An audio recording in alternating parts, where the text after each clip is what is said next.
Hello friends, welcome to my blog. थोडा निवांत वेळ, थोडा निसर्गाचं आल्हाददायक वातावरण आणि आपल्या कुटुंबासोबत एक सुंदर आठवणींना भरलेला प्रवास.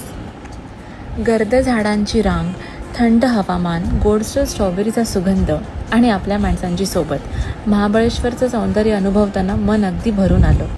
पुण्याहून सकाळी लवकर निघालो. घाट, रस्ता, धुकं आणि मधूनच डोकावंत सूर्यप्रकाश.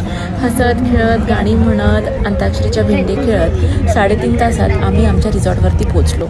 थंड हवा आणि हिरवळ पाहून थकवा क्षणातच गायब झाला. आल्याबरोबरच त्यांनी आमचं खूप छान स्वागत केलं, औक्षण करून, आणि गरमागरम स्ट्रॉबेरीचा चहा पाजला. सुंदर वातावरण झालेलं अगदी, आणि इतकी थंडी होती. आम्ही थेट आमच्या रूमवरती गेलो. रूम पाहून खूप छान वाटलं. सामान तोपर्यंत येतच होतं, तोपर्यंत मी आणि व्योम आम्ही बाहेर फिरायला गेलो. सामान ठेवून मी आणि ऋषी, आम्हाला खूप भूक लागलेली. आम्ही लगेचच हिरकणी म्हणून रेस्टॉरंट आहे तिकडे जेवायला गेलो. श्रावण असल्यामुळे नॉनव्हेज तर खायचंच नव्हतं. मग कुरकुरी भेंडी, जिरा राईस, दाल तडका, मशरूम कोलीवाडा असं मागवलं. रूमवर परत जाताना मी अगदी सनरूफ ओपन केलं आणि वरती मस्त आनंद घेतला निसर्गाचा.